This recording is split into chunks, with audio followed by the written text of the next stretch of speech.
व्याख्यान का विषय है भारतीय लघु चित्र। व्याख्यान वक्ता के रूप में हमारे बीच में है भारतीय ख्याति प्राप्त कला इतिहासकार श्री नर्मदा प्रसाद उपाध्याय जी। श्री उपाध्याय जी प्रतिष्ठित कला भूषण पुरस्कार के सम्मानित है वर्ष 2003 में। आप 47 वर्षों से साहित्य, कला तथा संस्कृति के विभिन्न अनुशासनों के अध्ययन व उनसे जुड़े विभिन्न विषयों पर सृजनात्मक रूप से सक्रिय है। आप वाणिज्य कर विभाग के विभिन्न पदों पर 40 वर्षों तक कार्यरत रहकर वर्ष 2015 में सेवानिवृत्त हुए। आप भारतीय लघु चित्रों का विशेष अध्ययन किया है। आपने भारतीय लघु चित्रों का विशेष अध्ययन किया है, मुख्य रूप से मालवा, बुंदेलखंड, खानदेश एवं विदर्भ क्षेत्र की शैलियों पर। आपके द्वारा देश विदेश के विभिन्न विश्वविद्यालयों, संग्रहालयों तथा कला वीथिकाओं में नियमित रूप से व्याख्यान प्रस्तुत किए गए हैं। आप देश के ख्याति प्राप्त कला इतिहासकार हैं। अब मैं संस्थान की शोध समिति की सदस्य जो कि मुंबई से हमारे साथ जुड़ी हुई है, सुश्री स्नेहा नगरकर जी को आमंत्रित करना चाहूंगी कि वे संस्थान की।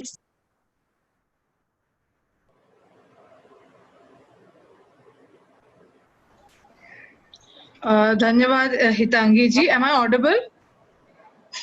Yes, yes, you are audible. धन्यवाद हितांगी जी।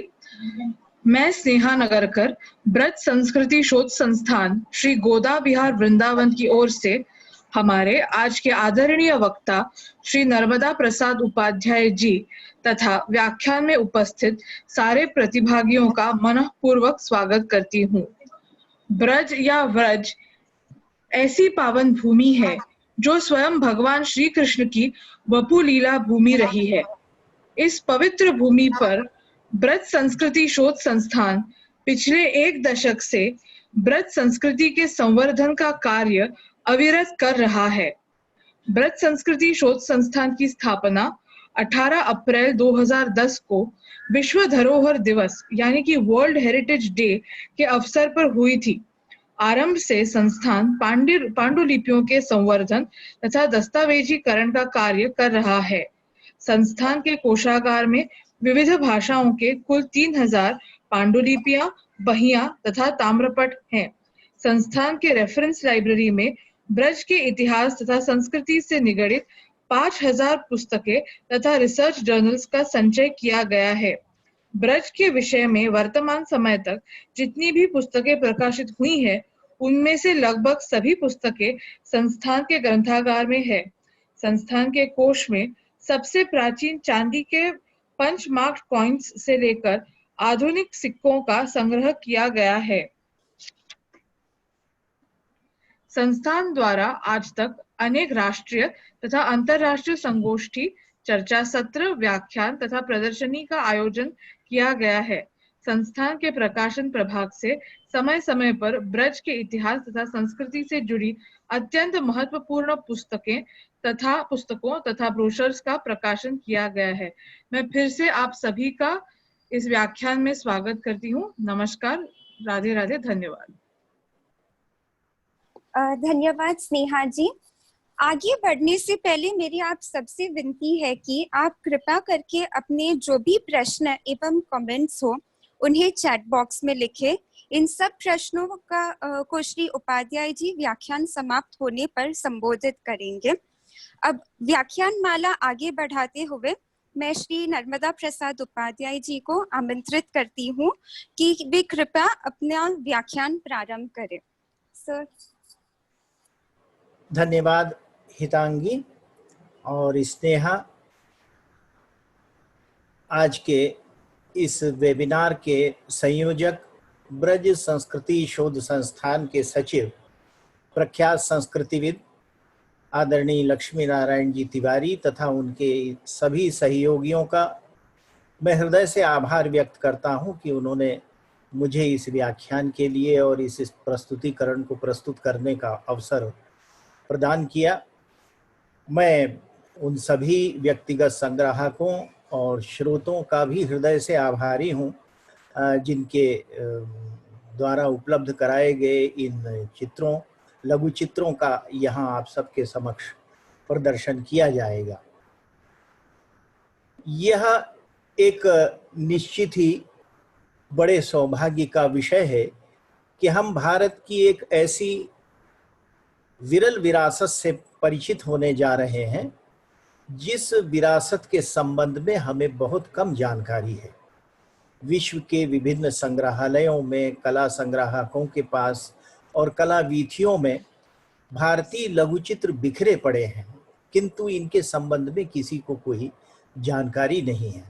विक्टोरिया एंड अल्बर्ट म्यूजियम हो, भारत का राष्ट्रीय संग्रहालय हो, कोलकाता का आशुतोष म्यूजियम हो, Oxford museum, Ashmolean museum Oxford हो, Los Angeles county museum America का हो, मेट्रोपॉलिटन म्यूजियम हो, ऐसे सभी तमाम संग्रहालयों के अंदर भारतीय लघुचित्र जो है वो विपुल संख्या में उपलब्ध हैं। और इसका कारण यह है कि हमारी भारत जो है वो एक अत्यंत प्राचीन सांस्कृतिक परंपराओं से संपन्न देश रहा है। ललित कला के विभिन्न अनुशासन यहाँ ऐसे विकसित हुए हैं कि उन अनुशासनों की सुदीर्घ परंपरा हमारे यहाँ आज तक चली आई है।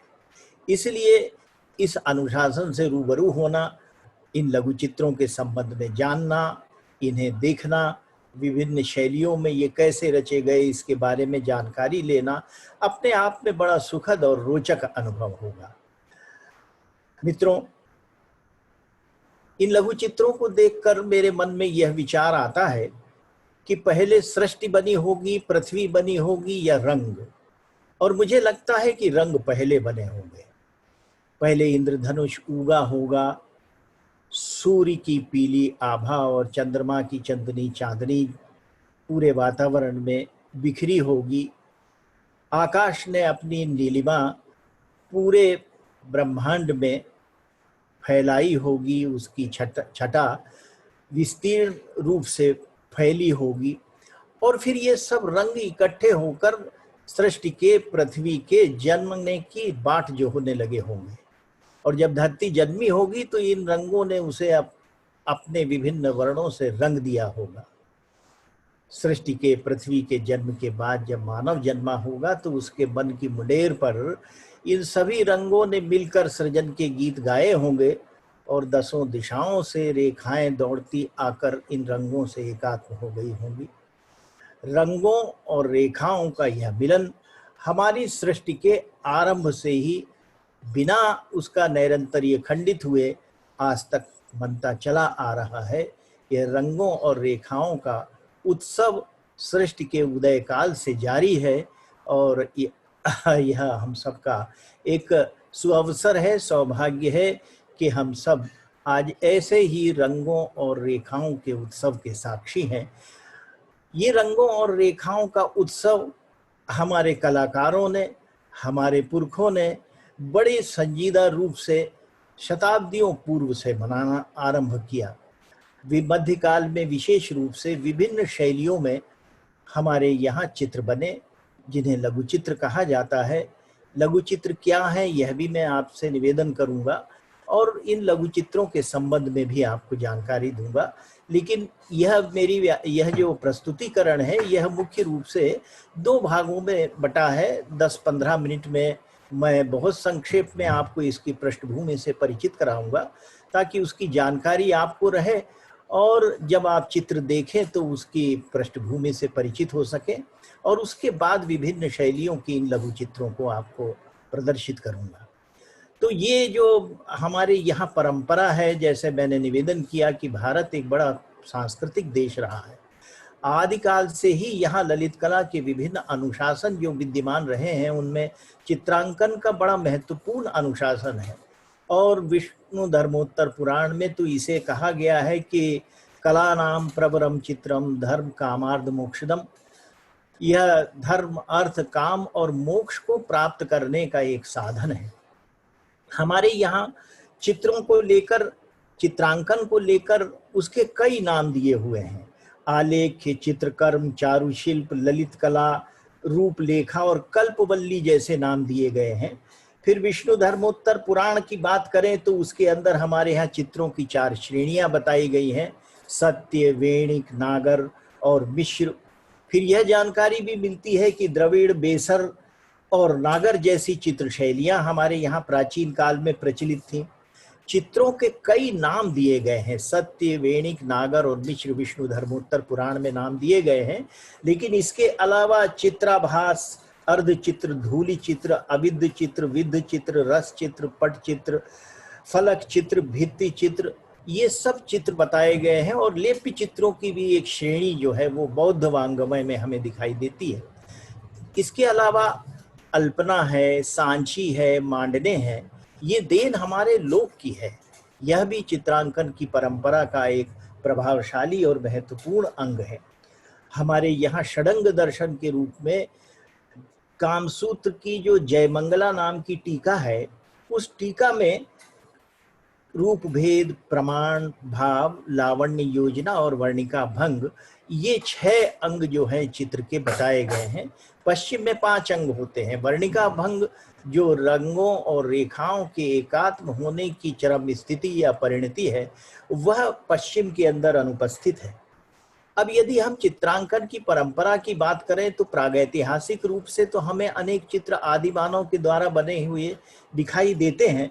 भीमबेटका, भानपुरा, मिर्जापुर, पचमढ़ी, जोगीमारा, रायगढ़ और ऐसे अनेक अंचल हैं हमारे यहाँ।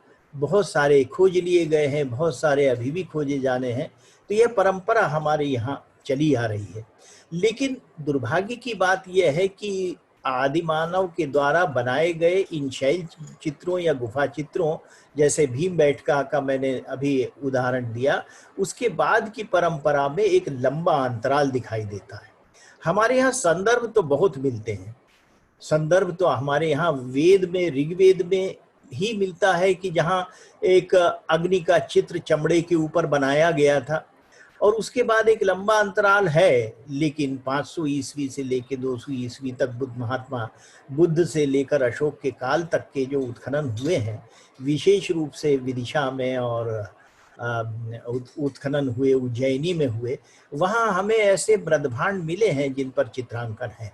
और इसके पहले सिंधु घाटी की सभ्यता में भी हमें ऐसे चित्र मिले हैं। एक ऐसा भांड मिला है जिस पर 2 नृत्यरत मयूरों को दर्शाया गया है। तो यह परंपरा हमारे यहाँ उदाहरण के रूप में मिलती है। और फिर वेदों के बाद आपके कठोपनिषद में, महाभारत में, रामायण में, भरत के नाट्यशास्त्र में, वात्स्यायन के कामसूत्र में और कालिदास के तमाम काव्यों और नाटकों में, भरत के नाट्यशास्त्र में हमें यह परंपरा, इसके संदर्भ विपुल रूप से दिखाई देते हैं।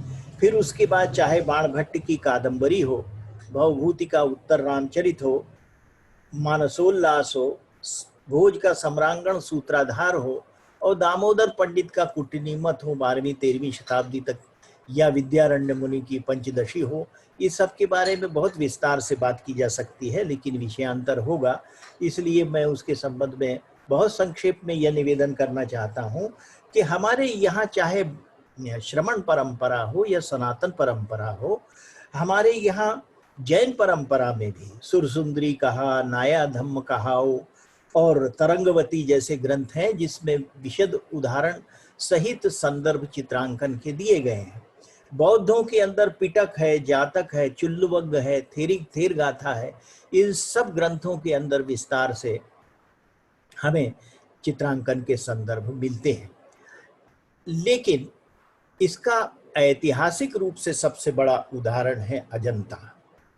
अजंता के भित्ति चित्र अब तो केवल 29 गुफाओं में से 4 गुफाओं में ही बचे हैं, लेकिन जो भी हैं वे अद्भुत हैं और हमारे भारतीय कौशल की, चित्रांकन परंपरा की उत्कृष्टता की अप्रतिम और अनुपम कहानी कहते हैं।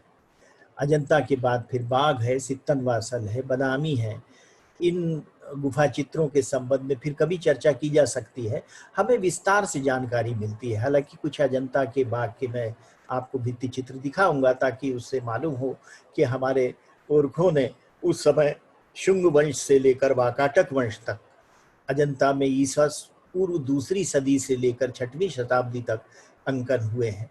और फिर यह परंपरा जैसा राय कृष्णदास जी बताते हैं कि 11वीं सदी तक कायम रही। उदयादित्य जो राजा भोज के भतीजे थे उनके समय तक गुफा चित्र बनते रहे, लेकिन इसी बीच में हमारे यहाँ लघु चित्रों की परंपरा आरंभ हो गई। अब लघु चित्र क्या है? लघु चित्र वास्तव में अंग्रेजी में इसे मिनिएचर पेंटिंग कहते हैं। लघु मतलब छोटा, और यह एक लैटिन शब्द है मिनिमम, उससे मिनिएचर शब्द बना है। तो ये जो लघु मिनिएचर शब्द है, जो मिनिमम अर्थ है लघु का, वह तो भारतीय संदर्भ में है, लेकिन पश्चिम में लेड से बनाए गए जो चित्र हैं या जो पोर्ट्रेट जिनको हम आज व्यक्ति चित्र कहते हैं, वो व्यक्ति चित्र वास्तव में पोर्ट्रेट का समानार्थी तो नहीं है, लेकिन पश्चिम में जो पोर्ट्रेट की अवधारणा है उसको वो लघु चित्र में शामिल करते हैं। लेकिन सामान्य तौर पर मैं बताऊं, लघु चित्र जो है वो 10 बाई 30 या 30 बाई 45 के अधिकतम परिधि के अंदर जो है वो लघु चित्र बनाया जाता है। और वो लघु चित्र हमारे कलाकारों ने इतने बारीक रूप से बनाए हैं कि एक एक दृश्य के अंदर एक एक पत्ती को गिना जा सकता है।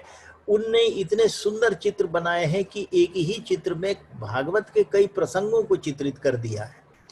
वो चित्र इतने सुंदर है कि यदि उनकी बारीकी देखना हो तो हमको मैग्नीफाइंग ग्लास की आवश्यकता पड़ेगी। और वो चित्र इतने अद्भुत हैं कि यदि कृष्ण वेणी गूंथ रहे हैं राधा की, तो उस राधा की वेणी गुंथन में लगाए जाने वाले प्रत्येक पुष्प की प्रत्येक पाखुरी को गिना जा सकता है। राधा ने जो अपने गले में हार पहन रखा है, किशोरी जी के गले में पहने हुए हार के उन एक एक रत्नों की गिनती की जा सकती है। यदि माता सीता बैठी है राम दरबार के दृश्य में तो उनकी साड़ी की एक एक धारी को गिना जा सकता है। यदि समुद्र बनाया है या नदी बनाई है कलाकार ने तो उसकी एक एक लहर को हम गिन सकते हैं। तो ये बारीकी जो है, ये अभी आप जो लघु चित्र देखेंगे उनमें ये दिखाई देगी और लगेगा कि यह चमत्कार जो है ये किस तरह का कौशल का अद्भुत चमत्कार हमारे महान कलाकारों ने अपने समय में दिखाया। तो अब ये शैली, ये लघु चित्र जो है ये विभिन्न प्रसंगों के ऊपर बने हैं। भागवत के ऊपर, रामायण के ऊपर, केशव की रसिक प्रिया पर, कवि प्रिया पर, रसराज जो है रसराज के दोहों पर, बिहारी सत्सई के दोहों पर, मध्यकाल के जितने विशेष रूप से रीतिकालीन कवि हुए उनके काव्य के ऊपर ये आधारित ये चित्र हैं। तुलसीदास की रामायण पर आधारित चित्र हैं, वाल्मीकि रामायण पर आधारित चित्र हैं, महाभारत के प्रसंगों पर आधारित चित्र हैं और हमारे लोक के प्रसंगों पर भी आधारित चित्र बने हैं, जिसको आप देखेंगे। तो ये लघु चित्रों की यह परंपरा जो है यह अपने आप में बहुत अद्भुत परंपरा है। अब हमारे यहाँ लामा तारानाथ करके एक इतिहासकार हुए हैं तिब्बत के, उन्होंने कहा है कि भाई 7वीं सदी के अंदर तो एक शैली पनपी थी, लेकिन उसके साक्ष्य बाद में मिले। वास्तव में 8वीं 9वीं शताब्दी में कागज तो तब आया नहीं था, तो लकड़ी के ऊपर जो है चित्र बनाए जाते थे। उसका उदाहरण मैं आपको दिखाऊंगा। मैंने वहाँ एक कैम्ब्रिज में भी उसका उदाहरण देखा है, हमारे यहाँ राष्ट्रीय संग्रहालय में भी उसके उदाहरण है।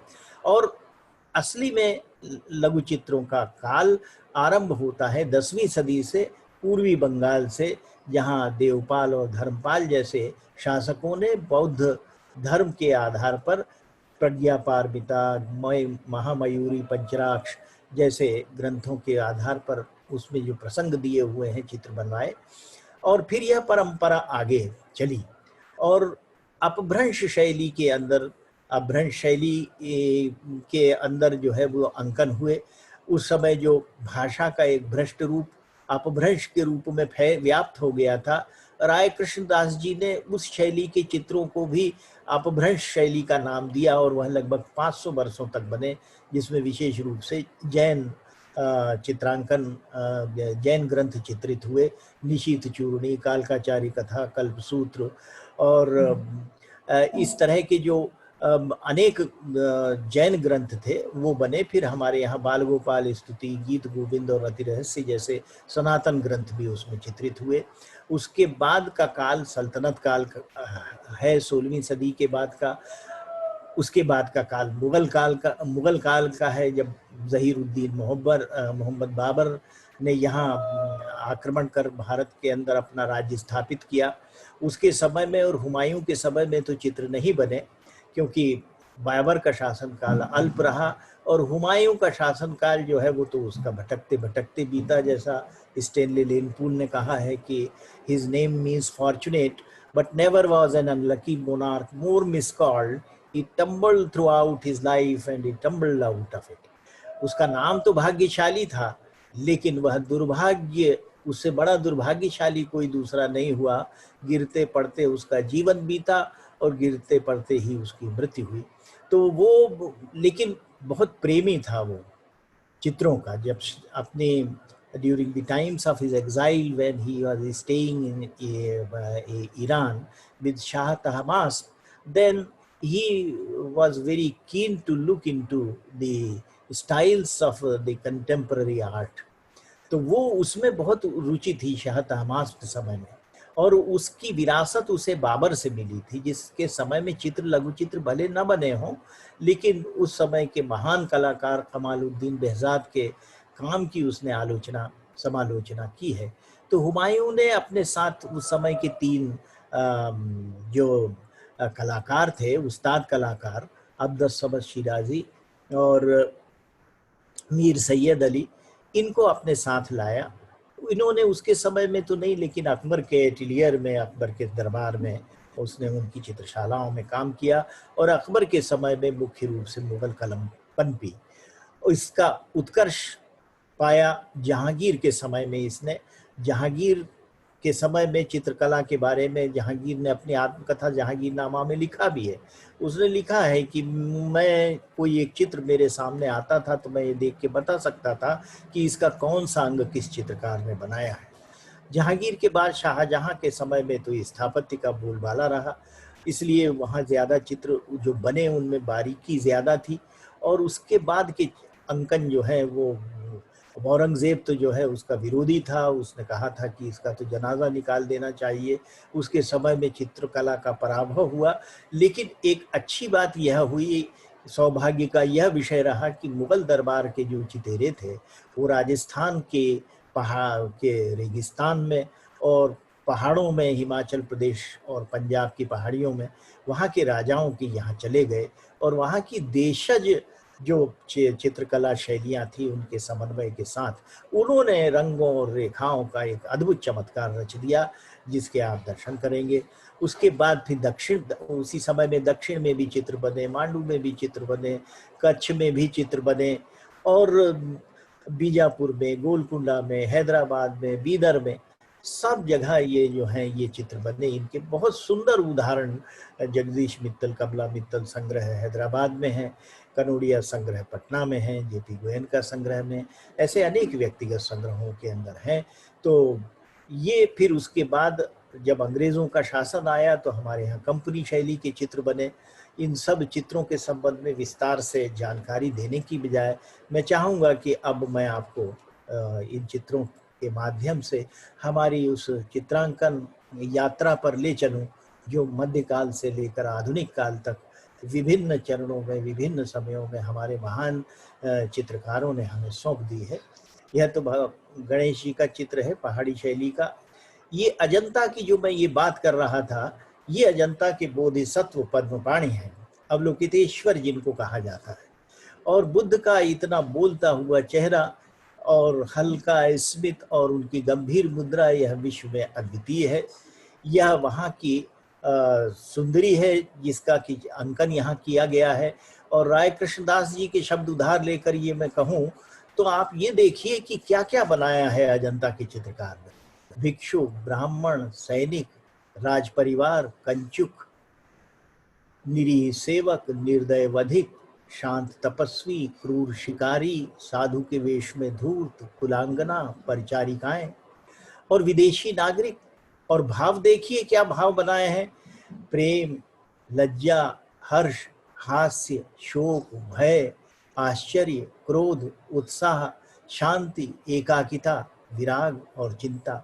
और ये देखिए कितने सुंदर अलंकरणों के साथ विभिन्न रंगों का उपयोग करते हुए विभिन्न भाव भंगिमाओं को अजंता के कलाकार ने प्रस्तुत किया है। और उसने अजंता के अंदर यह जो हाथी की परंपरा और कमल की परंपरा है, राय कृष्णदास जी कहते हैं कि यह निरंतर आगे की सदियों तक चली आई है। और इसके उदाहरण भी आप देखेंगे। इसके बाद चौथी पांचवी शताब्दी में ये बाघ के चित्र बने मध्य प्रदेश में धार के पास, ये भी बौद्ध चित्रकारों ने बनाए। आप ये देखिए कि चाहे अजंता हो या बाघ हो, अनासक्त योगियों ने आसक्ति को कितने सुंदर ढंग से चित्रित कर दिया है। वहाँ पशु हैं, पक्षी हैं, कमल है, ये सब हैं। और जैसा कि मैंने कहा, ये कश्मीर में गिलगिट के अंदर चित्र बने थे, काष्ठ के ऊपर जो बौद्ध प्रभाव के चित्र थे। और 10वीं शताब्दी में जैसे कि मैंने निवेदन किया कि बंगाल से जो है वो शैली पनपी। और ये प्रज्ञा पारमिता का चित्र है, जिसमें उस समय तो भोजपत्र और ताड़पत्र पर चित्र बनते थे, कागज तो भारत में 14वीं शताब्दी में आया था। तो यह बंकिम भंगिमाएं और बिल्कुल कोमल देह यष्टि वाले चित्र जो हैं, ये पाल शैली के चित्र हैं। ये 10वीं 11वीं शताब्दी में बने। और यह चित्र भी जो है नीले रंग में जो एक मुद्रा में पद्मासन की बैठे हुए भिक्षु को दर्शाया है, यह भी उसी का है, पाल शैली का है। अपभ्रंश शैली, जैसा कि मैंने निवेदन किया, अपभ्रंश शैली वह शैली थी जो जिसमें परली आंख हुआ करती थी, फार्दर आई हुआ करती थी। मतलब आंख, आप ये देखेंगे कि आंख नाक से बाहर निकली हुई है और नाक जो है वह नुकीली है। यह बड़ा सुप्रसिद्ध चित्र है और गंगा का 15वीं शताब्दी का सबसे पहला अंकन है। ये एक अंकन गोपी कृष्ण कनोडिया संग्रह पटना में रखा हुआ है। आदरणीय विनोद कृष्ण जी ने बड़ी कृपा पूर्वक इसे दिखाने की अनुमति दी है। तो आप ये देखिए, इस चित्र के अंदर गंगा को दर्शाया गया है। एक चित्र इसी प्रकार का भारत कला भवन में है। यह चित्र कल्पसूत्र के ऊपर आधारित है, 15वीं शताब्दी का। इसमें ये शक राजाओं को बताया गया है, जो एक तीर्थंकर के, ये जो एक राजा के पास, एक भिक्षुक के पास आकर के खड़े हुए हैं। ये शक राजा विदेशी हैं। और इसकी एक अलग कहानी है कालकाचारी कथा की, वह आप यदि पढ़ेंगे उस जैन ग्रंथ में तो दिखाई देगी। ये देखिए, ये तीर्थंकर को जो है वो ये कल्पसूत्र का अंकन है जैन शैली का। इसे पश्चिमोत्तर गुजरात शैली कहा, जैन शैली कहा डॉक्टर मोती चंद्र ने। साराभाई नवाब ने भी इसको पश्चिम भारतीय शैली कहा। अनेक कला इतिहासकारों ने इसे विभिन्न शैलियों के नाम से अभिहित किया है। लेकिन ये अपभ्रंश कलम के रूप में जो उन्होंने वर्णित किया, वह मुझे संबोधन उचित लगता है। यह बाल गोपाल स्तुति का अंकन है। बाल गोपाल स्तुति में भगवान श्री कृष्ण की बाल लीलाओं का अंकन किया गया है। और ये बाल गोपाल स्तुति के अंकन, रति रहस्य के अंकन बहुत प्राचीन काल से ही हमारे यहाँ चित्रित होते रहे हैं। और ये जैसे मैंने निवेदन किया, अभी जो चित्र आपने देखे या ये जो चित्र आप देखेंगे, ये कागज के ऊपर बना हुआ चित्र है। इसमें वृक्ष की एक एक पत्ती आपको स्पष्ट दिखाई देगी। इसमें जो वस्त्र पहने हुए हैं, उन पर जो आकल्पन बने हुए हैं, उन्हें भी आप गिन सकते हैं। मांडू में शिराज कलम से प्रभावित चित्र बने, लेकिन इस कलम की विशेषता यह है कि इसमें मालवा का भी प्रभाव है। कलाकार तो हेरात और शिराज के थे और गयास खिलजी के समय में ईस्वी सन 1439 में ये कल्पसूत्र बना था। लेकिन ये जो है, ये ऊपर जो आप चित्र ये देख रहे हैं, ये इस प्रकार का उपादान बाद में मालवा शैली में भी आया और सुंदर वस्त्रों के साथ चित्रित किए गए हरिणे गमेशी जो हैं, वो किस प्रकार से भ्रूण का परिवर्तन करते हैं, ये सब कल्पसूत्र की कथा में दिया गया है। उसके बाद हमारे यहाँ जब मुसलमानों का आक्रमण हुआ तो सल्तनत काल के बादशाह आए।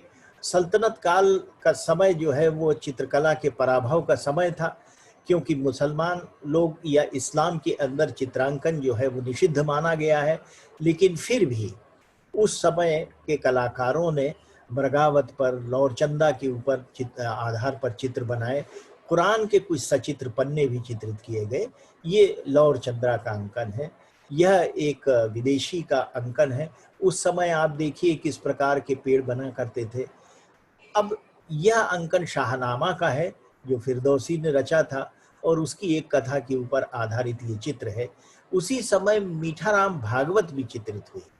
यह एक आश्चर्य का विषय हो सकता है कि सल्तनत काल में भी हमारे कलाकारों ने किस तरह से श्रीमद् भागवत को चित्रित किया। ये भागवत का एक सचित्र पन्ना है। उस समय एक और शैली पनपी थी जिसे चौर पंचाशिका शैली कहते हैं। Doctor NC. मेहता ने इसके संबंध में विशेष खोज की, जो ICS अधिकारी थे। मैं प्रसंगवश यह भी बताऊं कि इस अनुशासन में सर्वाधिक योगदान जिन लोगों ने दिया वे प्रशासक थे, चाहे डॉक्टर विंसेंट स्मिथ हों, डॉक्टर M.S. रंधावा हों या W.G. आर्चर हों, डॉक्टर रॉबर्ट स्केल्टन जैसे लोग हों। और भारत में भी वैसे डॉक्टर B.N. गोस्वामी का नाम हम जानते हैं। वे 1957 बैच के IAS ऑफिसर थे, लेकिन इस लघु चित्र के मोह ने उनसे उनकी नौकरी तुरंत छुड़वा दी और राय कृष्णदास जी से मिलने के बाद उन्होंने अपना पूरा जीवन इसी लघु चित्र की परंपरा का अध्ययन करने में लगाया। वे पद्म भूषण हैं और आज विश्व में पहाड़ी शैलियों के सबसे बड़े मर्मज्ञ विद्वान के रूप में उनकी प्रतिष्ठा है। तो ये लोग वो थे जो इन लघु चित्र शैलियों के लिए लगे रहे। इन्हीं में से जो थे डॉक्टर N.C. मेहता थे, जिन्होंने चौर पंचाशिका के बारे में विशेष खोज की और वे भी एक ICS ऑफिसर थे। बिल्हण और चंपावती की यह कहानी इसके अंदर चित्रित है। इस शैली को कुल्हेदार शैली भी कहा जाता है। कुल्हेदार शैली इसलिए क्योंकि ये इसके अंदर जो पगड़ियां बनाई जाती थी उनमें एक ऊपर कुल्हे निकली हुई होती थी इस तरह की, इसलिए उसे कुल्हेदार टर्बन स्टाइल ऑफ पेंटिंग भी कहा जाता है। और ये इसके बाद जब 1526 में मुगल शासन आया तो जैसा मैंने निवेदन किया, बाबर के समय में तो कोई चित्र बने नहीं थे, क्यों, लेकिन वह एक बहुत अच्छा कलाचेशी शासक था। और उस समय जैसा मैंने बताया आपको कि कमालुद्दीन बेहजाद के काम की उसने आलोचना की थी। अब मुगल काल में अकबर के समय से वास्तव में चित्रांकन की परंपरा हमारे यहाँ विधिवत रूप से शुरू होती है और उस मुगल कलम को इंपीरियल मुगल कलम कहा जाता है। अकबर एक उदारमना शासक था और उसने अपने काल में जितने भी हिंदू ग्रंथ थे उनका फारसी अनुवाद कराया। अब्दुल कादर बदायनी से उसने विशेष रूप से अनुवाद कराया, जैसे महाभारत का रज़्मनामा के नाम से कराया, या दुर्गा सप्तशती का अनुवाद जो है उसने तूतीनामा के नाम से कराया। तो ये कुछ जो चित्र है ये इसके अंदर चित्र बनाने की विधि दी हुई है। विधि राय कृष्णदास जी ने बताई है कि उस समय मुगल काल में जो चित्र बनाए जाते थे उसमें पहले तो टिपाई होती थी। टिपाई मतलब 4-5 तरह के 4-5 कागज़ों को इकट्ठा मिला करके उन्हें साँट लिया जाता था और उन्हें घोंट लिया जाता था, कागज़ की शक्ल दे दी जाती थी, उसे वसली कहते थे। तो यह वसली बन रही है और उसके बाद जो है ये रंग बनाए जाते थे। उस वसली को गर्म करने के लिए जो है यह प्रक्रिया संपन्न की जाती थी। फिर उसके बाद सच्ची टिपाई होती थी। टिपाई के बाद सच्ची टिपाई का आशय यह है कि उसमें सफ़ेदे की परत जो है इस कागज़ के ऊपर लगाई जाती थी, उसकी रूपरेखा बनाई जाती थी और उसके बाद फिर जो है वो फिर गतकारी होती थी जिसमें रंग भरे जाते थे, फिर खुलाई होती थी, उसमें जो है अलंकरण किया जाता था। उसके बाद फिर इसे सुषमा करना कहते थे, अलंकृत करना कहते थे। महावर करना मतलब उसको और चारों ओर उसकी रंगत करना कहते थे। नक्काश अलग होते थे, उसमें खुदकश से लिखने वाले लिपिकार अलग होते थे और इस तरह से जो है वो चित्र बनाया जाता था। फिर इस प्रकार के बॉक्स जो हैं वो कारखानों में तस्वीर खाना जिनको कहते थे वो बनाए जाते थे और इस प्रकार की संदूकों में इन चित्रों को रखा जाता था। यह अकबर का चित्र है, इंपीरियल मुगल कलम का, जिसमें आप ऊपर ये विभिन्न चित्र भी देखेंगे और विभिन्न प्रकार की वो भी देखेंगे जो आकल्पन या डिजाइन्स बनी हुई है। अकबर, जैसा कि मैंने निवेदन किया था कि उसने बहुत महाभारत के ऊपर भारतीय चित्रांकन की जो परंपरा है उसमें अकबर का मूल्यवान योगदान इसलिए माना जाता है क्योंकि उसके समय में आरंभिक काल में तो फारसी कलम का प्रभाव रहा, लेकिन बाद में उसने भारत की जो देशज कलम थी, यहाँ के जो लक्षण थे उनको स्वीकार किया और भारतीय विषयों पर चित्र बनाए। उसने हमजानामा भी बनवाया, हालांकि वो 15 बरस में बना, लेकिन महाभारत के प्रसंगों पर, रामायण के प्रसंगों पर बने। यह चर्निंग ऑफ ओशन का चित्र है, ये समुद्र मंथन का। और जैसा कि मैंने कहा था, आपने अजंता का वो हाथी देखा होगा, उसी प्रकार का पांव रखता हुआ हाथी इसके समय में भी बना है। अकबर के समय में भगवान शंकर का ये बहुत सुंदर अंकन जो है यह चित्रित हुआ। इसमें उनकी भावपूर्ण मुद्रा जो है बहुत अद्भुत है। और ये देखिए, ये गजलक्ष्मी में इस प्रकार के जो है आपको हाथी दिखाई देते होंगे। ये भी जो है परंपरा अजंता के बाद की जो सनातन परंपरा थी वह अकबर के समय की मुगल कलम में आई। और ये फतेहपुर सीकरी के निर्माण का अंकन है। हमारे यहाँ कथक नृत्य तो अभी आया उसे, लेकिन उसकी परंपरा बड़ी पुरानी है। फारसी परंपरा से उसका समन्वय हुआ तो मुगल काल में इस प्रकार से नृत्य के अनेक दृश्य बने। ये उस समय के जो चित्रकार हैं, केसो कालान, उनका चित्र है। अकबर के दरबार में ज्यादातर जो चितेरे थे वे हिंदू चितेरे थे और वो आए थे समाज के छोटे से निम्न वर्ग से। कोई कहार था, कोई जुलाहा था, कोई बुनकर था, कोई सुतार था। तो उसके समय में खेमकरन, तारा, सांवला, केसो कालान, ऐसे अनेक चित्रकार थे। इनके संबंध में और इनके कार्यों के संबंध में भी विस्तार से बात की जा सकती है। ये अब्दुल रहीम खाना का चित्र है, व्यक्ति चित्र है, पोर्ट्रेट। ये जहांगीर का है, जो अपने आप को मानता था कि वो पूरे विश्व का बादशाह है और इसीलिए उसने ये ग्लोब को, इस पृथ्वी को जो है वो अपने हाथ में उठा रखा है। यह नूरजहां का चित्र है, जिसने उस समय की जो फैशन थी या उस समय की जो विभिन्न प्रकार के श्रृंगार प्रसाधन थे उनके निर्माण में और उनके प्रचार प्रसार में बड़ा योगदान दिया। ये मुगल दरबार का एक चित्र है। आप देखिए कि जितने भी चेहरे बने हुए हैं, जितनी भी आकृतियां बनी हुई हैं, वे इतनी सुघड़ और सुंदर हैं कि उन्हें आप पहचान सकते हैं। और ये देखिए आप, you can count each and every petal of the flower which has been depicted and delineated in the background of this painting. ये इसकी सबसे बड़ी खासियत है। आप एक बाल भी इनका गिन सकते हैं। अब आप ये देखिए कि क्या चमत्कार है। एक दरबारी बैठा हुआ है, एक सामंत और मुगल सामंत, और एक साथ कितने काम हो रहे हैं। वो कुछ खा भी रहा है, वो संगीत भी सुन रहा है, यहाँ कुछ चित्र भी बनाए जा रहे हैं, यहाँ वो पुस्तक भी देख रहा है और वन्य शोभा के बीच में वो बैठा हुआ है। ये जहांगीर के समय में सर टॉमस रो हिंदुस्तान आया था और मैडोना और क्राइस्ट को लेकर के उसने बहुत सारे चित्र बनाए थे। उस समय के कुछ जेसुइट पादरी जो थे, उन लोगों ने भी इस मामले में इसलिए योगदान किया क्योंकि उनको कहीं ये भ्रम हो गया था कि ये शासक जो हैं वो ईसाई हो जाएंगे। इसलिए ये चित्र जो पारंपरिक मुगल कलम के चित्र हैं उनसे बिल्कुल भिन्न है और इनके ऊपर यूरोपीय प्रभाव स्पष्ट दिखाई देता है। जहांगीर के समय में अबुल हसन नामक एक बहुत शानदार कलाकार हुआ था, जिसे उसने नादिरुल अश्र की जिसे उपाधि दी थी। जहांगीर के समय में मुरक्के बने, अकबर के समय में सचित्र ग्रंथ बने। अब आप ये देखिए कि ये जो गिलहरी है, ये गिलहरी इस गिलहरी को देख रही है जो कुछ खाने के लिए तत्पर है। अब आप बारीकी से देखेंगे, यदि ये चित्र इसमें शायद बड़ा नहीं हो पाएगा, तो इस गिलहरी की आंखों के अंदर जो लालच का भाव है वो भाव उस चितेरे ने साकार कर दिया है। इसलिए उसने जो है संसार के महान कलाकार की उपाधि दी थी।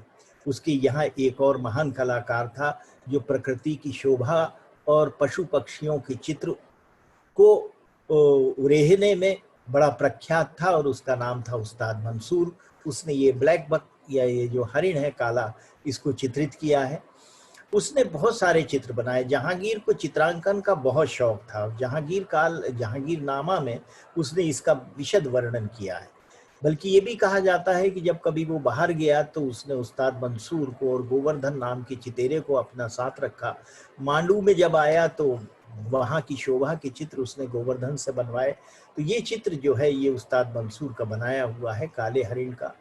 ये शाहजहां का चित्र है जो शान शौकत का हिमायती था। ये चित्र जो है यह दारा शिकोह का है। Hello, am I audible? Yes sir, you are audible. जी सर, आप ऑडिबल है। हाँ, ये चित्र है, ये दारा शिकोह का चित्र है जिसको रामधारी सिंह दिनकर ने कहा है कि वह पराजित पीयूष था। और उन्होंने इतिहास का संदर्भ देते हुए कहा कि दारा की मौत अमृत की हार और हलाहल की जीत थी। और उनके इस कथन में कहीं कोई संदेह नहीं किया जा सकता। बड़ा उदार बना राजकुमार था, औरंगजेब का बड़ा भाई, जिसको कि शाहजहां गद्दी पर बिठाना चाहता था। वह इतना उदार बना था कि उसने संस्कृत सीखी, विभिन्न ऋषियों से, मुनियों से जो उस समय के थे उनसे मिला। यहाँ भी वो एक हिंदू वेशभूषा में, एक साधु संत की वेशभूषा में है। ऐसा नहीं है कि उसने अपना धर्म परिवर्तित कर दिया था, लेकिन वह इतना उदार था कि वह प्रत्येक धर्म के अच्छे गुणों को कम से कम अपने व्यक्तित्व में अंगीकार करना चाहता था। उसने अनेक उपनिषदों का अनुवाद स्वयं किया।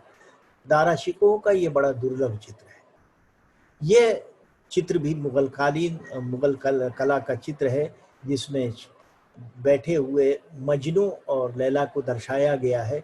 इसमें भी आप देख लीजिए, ये इस चित्र में एक एक पत्ती को जो है वो गिना जा सकता है। पाखियों की पात में जो पंक्षी जो जिन्हें उड़ते हुए दिखाया गया है, उन्हें आप गिन सकते हैं। यहाँ हरिण और हरिणी को प्रतीक रूप में लैला और मजनू के चित्रित किया गया है। ये बहुत शानदार चित्र है। मुगल बादशाह जो थे वो भारतीय उत्सवों को भी बड़े उल्लास से मनाया करते थे। यह होली का मुगल कलम का जहांगीर कालीन अंकन है। इसमें आप गतिशीलता देखिए, कितनी सुंदर गतिशीलता के साथ और कितने आनुपातिक रूप से चित्र बनाए गए हैं। और ये चित्र, जैसा कि मैंने आपसे कहा था कि मुगल काल के पराभव के समय में भी हमारे यहाँ बहुत अच्छे चित्र बने। एक बादशाह हुआ जिसे मोहम्मद शाह रंगीले के नाम से जाना जाता है। संगीत के क्षेत्र में भी उसने बड़ा अवदान दिया। तो ये मोहम्मद शाह रंगीले के समय में भगवान शंकर की पूजा करने का दृश्य जो है ये मुगल कलम का चित्र है।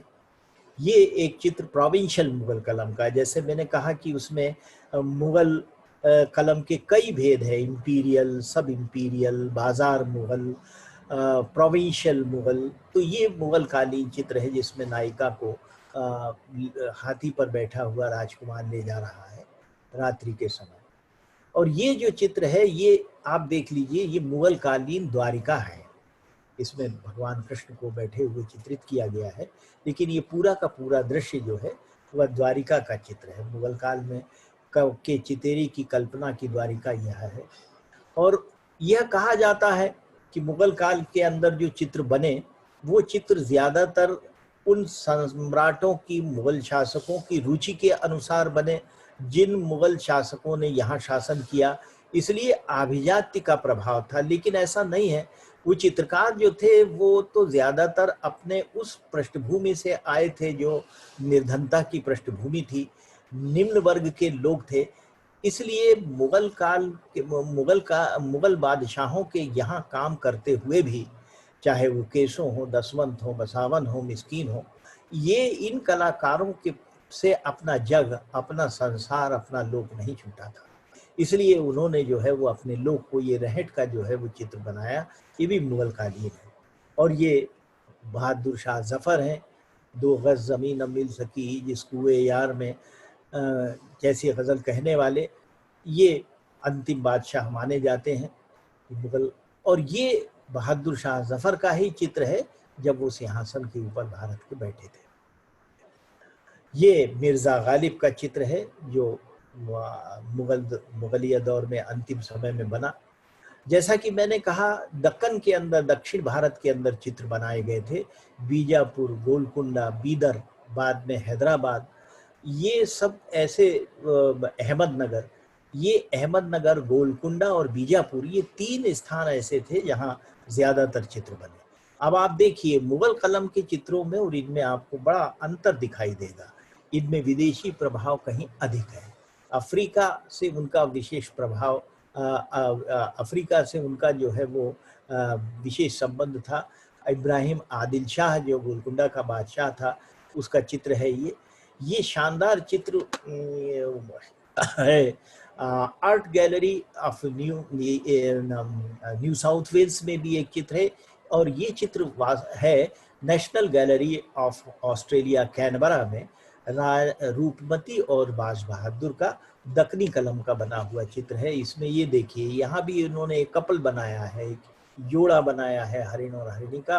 बाज बहादुर और रूपमती साथ साथ इनको चित्रित किया गया है। ये उड़ते हुए मयूर का शानदार अंकन दक्षिण भारतीय कलम में है। और दक्षिण भारत में भी आप ये देखिए कितना सुंदर अंकन भगवान शंकर, शिव और पार्वती का है।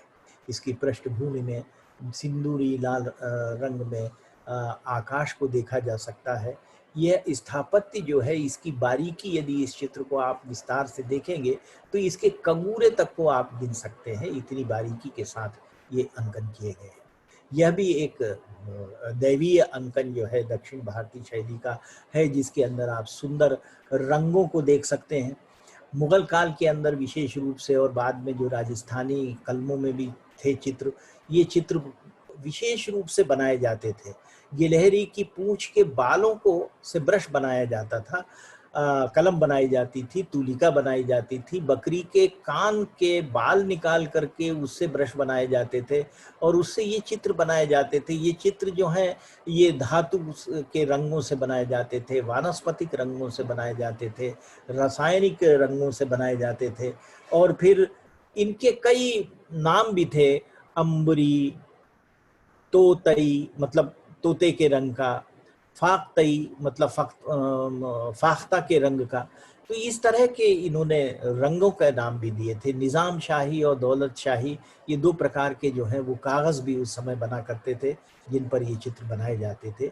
ये भी एक शानदार अंकन है लैला और मजनू का, जिसको आप ये दक्कनी कलम में है और वो आपने मुगल कलम में देखा। इसमें भी आप ये देखिए कि इसकी मजनू की एक एक हड्डी को गिना जा सकता है। ये एक एक पत्ती के को आप गिन सकते हैं, स्थापत्य के कंगूरों को गिन सकते हैं। ये जो है ये इन बादलों को गिन सकते हैं।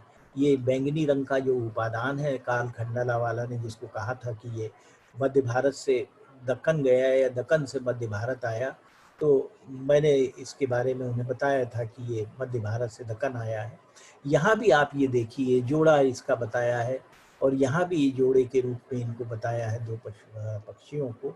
हमारे यहाँ महान कलाकार, कला इतिहासकार हुए, उनमें एक डॉक्टर कार्ल खंडाला वाला का भी नाम है, जो भारतीय संविधान के सबसे बड़े विशेषज्ञों में से एक थे और बम्बई के मेयर रहे। और उन्होंने जो है वो हमारे स्थापत्य और शिल्प के संबंध में बहुत काम किया और तमाम शैलियों के संबंध में उनका विशद अध्ययन है। उन्हें यदि हम भारतीय चित्रांकन परंपरा के आदि पुरुष के रूप में माने डॉक्टर आनंद कुमार स्वामी के बाद या राय कृष्णदास जी के बाद, तो ये कोई अतिशयोक्ति नहीं होगी। यह निज़ाम, पहले निज़ाम का चित्र है, आदिल शाह, अबुल हसन। आप ये देखिए कितने आनुपातिक रूप से जो है ये चित्र बनाया गया है। मुगल शैली के अंकनों के रंगों में और इस शैली के रंगों में भी आपको विशेष अंतर दिखाई देगा। ये चित्र जो है ये राग हिंडोला का है, जो दक्कन का बना हुआ है।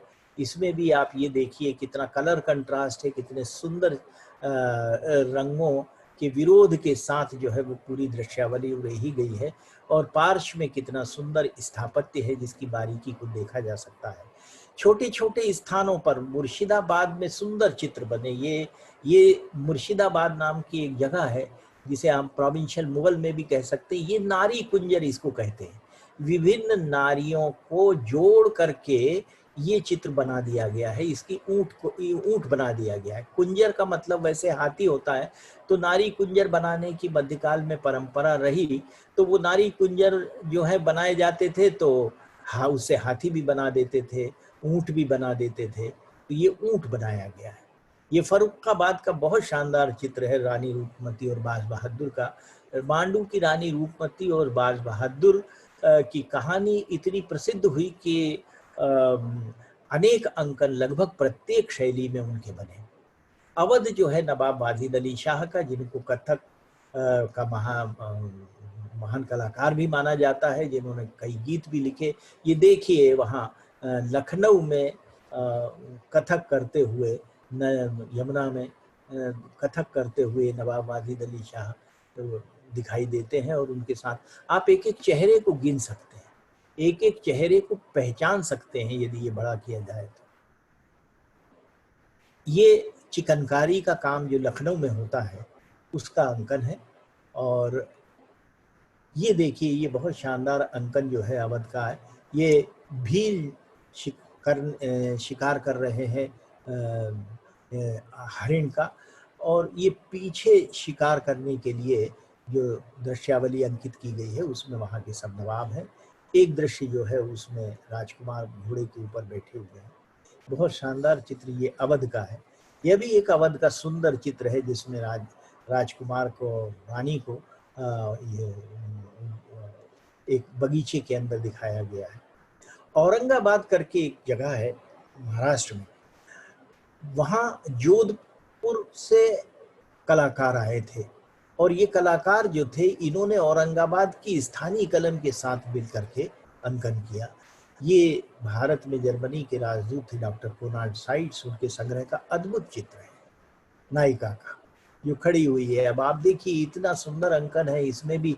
आप ये छोटे छोटे आपको जो पुष्प दिखाई देते हैं, आप इनकी एक एक पाखुरी को गिन सकते हैं। ये जो जामा पहन रखा है, इस जामे की एक एक धारी को, उस पर बने हुए एक एक आकलपन को, उस पर बने हुए एक एक पुष्प को, ये बाल जो हैं एक एक बाल को आप यदि इसको मैग्नीफाइंग ग्लास से देखें या बड़ा करके देखें तो आप गिन सकते हैं। उड़ीसा हमारे यहाँ का एक महत्वपूर्ण प्रांत है। यहाँ जो चित्र बने उन चित्रों को पटचित्र कहते हैं। उड़ीसा में और बंगाल में जो चित्र बने उनको पटचित्र कहते हैं। तो ये देखिए, ये पटचित्र ये वहाँ की उड़ीसा की नायिका का है। ये चित्र जो है बलराम का है पटचित्र, जिसमें उनके हाथ में ये, जिसे उन्हें हल्दर कहा जाता है। और ये चित्र जो है जगन्नाथ जी का है, जिनकी अभी यात्रा, जगन्नाथ यात्रा की अनुमति माननीय सर्वोच्च न्यायालय ने अभी दी, और जहाँ यात्रा आज संपन्न हो रही है, हम सब आज यहाँ उनके दर्शन कर लें। तो ये पटचित्र जो है ये जगन्नाथ जी का यहाँ वहाँ काफ़ी बने। बंगाल के अंदर चैतन्य महाप्रभु का प्रभाव रहा। चैतन्य महाप्रभु जो का यह अंकन वृंदावन के इस्कॉन मंदिर में भी चैतन्य महाप्रभु के संभवतः एक अंकन है। तो ये अंकन जो है चैतन्य महाप्रभु के की संकीर्तन का सुंदर अंकन बंगाल शैली में है। ये देखिए आप, बहुत सुंदर अंकन जो है वो वेणुवादन करते हुए कृष्ण का बंगाल शैली का है, जिसमें वे पद्म पुष्प पर, कमल के पुष्प पर बैठे हुए, पीतांबर धारण किए हुए, वेणुवादन करते हुए, मयूर पंख धारण किए हुए मुकुट में चित्रित किए गए। ये अवनींद्रनाथ ठाकुर ने 1905 में भारत माता का चित्र बनाया था। ये बड़ा विश्व प्रसिद्ध चित्र है भारत माता का। वहाँ कालीघाट करके स्थान है जहाँ देवी की पूजा होती है। विक्टोरियन अल्बर्ट म्यूजियम में और बनारस कला भवन में इसकी चित्र है। ये देवी का एक चित्र जो है वहाँ कालीघाट शैली का है। ये भी चित्र कालीघाट शैली का है, जो वहाँ की बंगाल की अनेक कथाओं के ऊपर आधारित चित्र है। ये कृष्ण और रुक्मणी का अंकन है। बंगाल की का लोक प्रभाव इसमें स्पष्ट दिखाई देता है।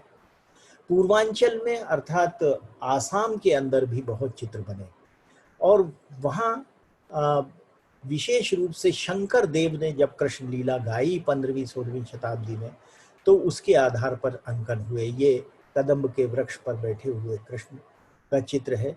यह गरुड़ के कंधों पर राम और लक्ष्मण बैठे हुए हैं, उनका चित्रण है।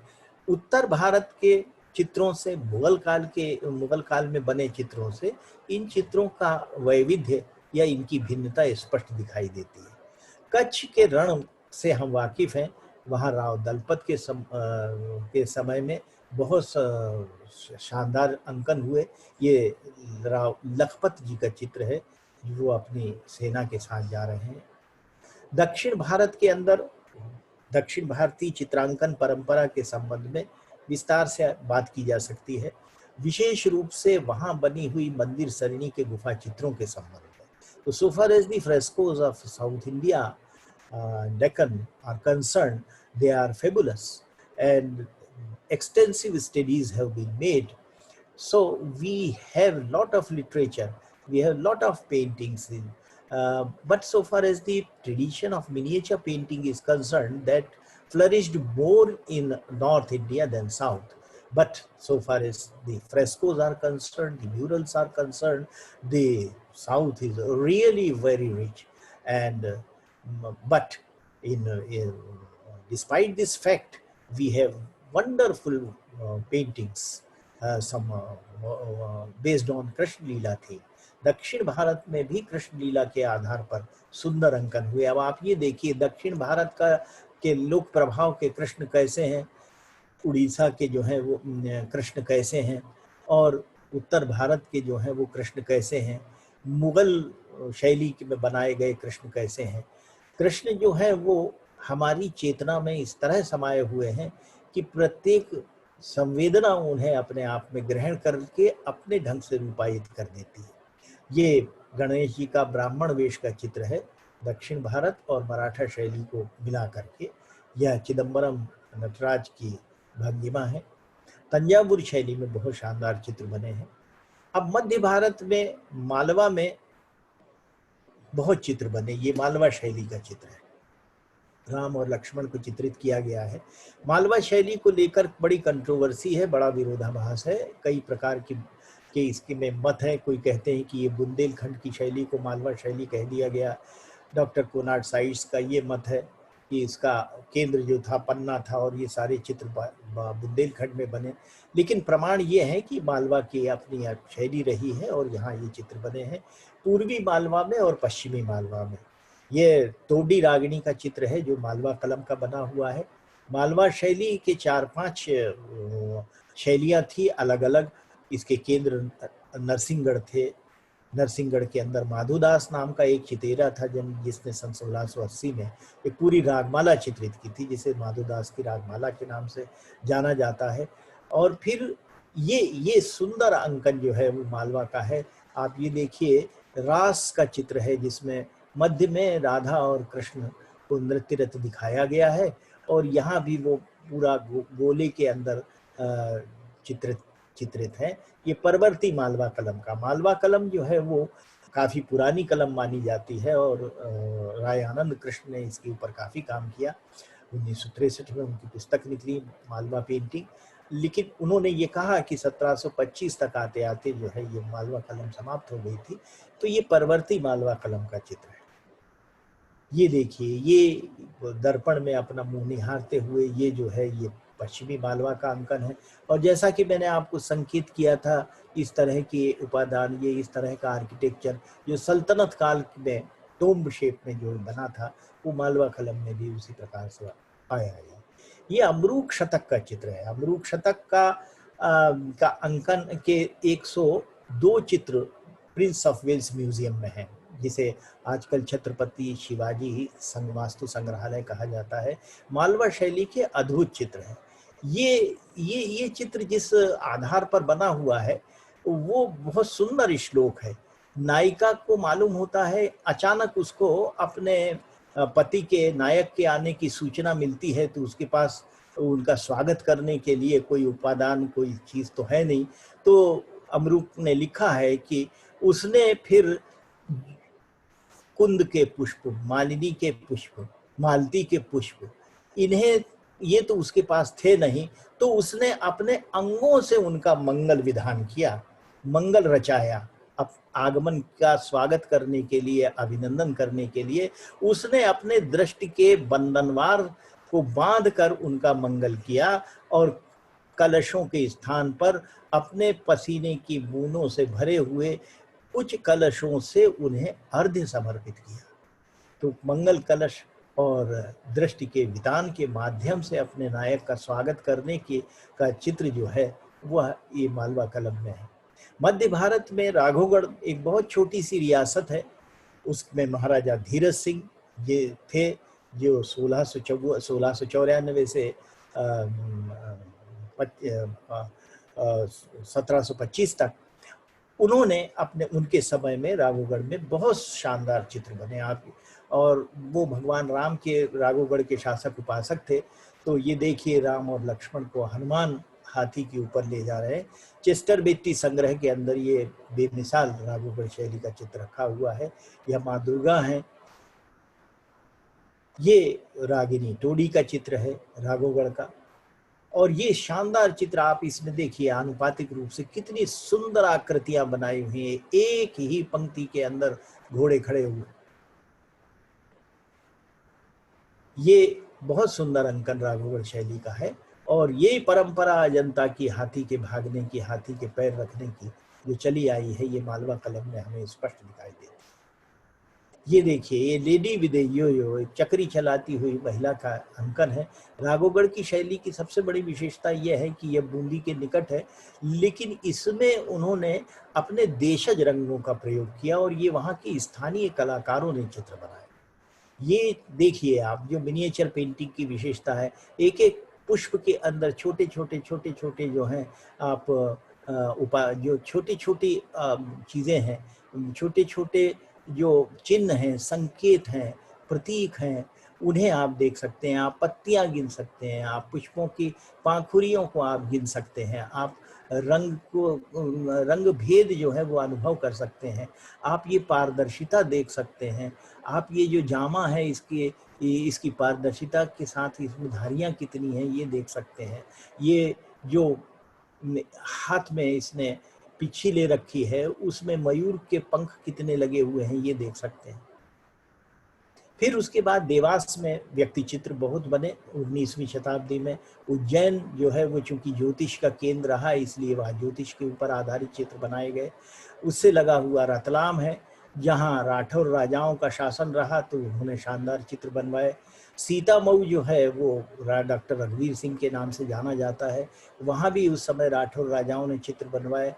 जावद करके जो नीमच के पास जगह है वहाँ मधुमालती के आधार पर ये चित्र बनाया जिसमें ये सरस्वती जी का अंकन है, श्री सुरसत जी माँ लिखा हुआ है।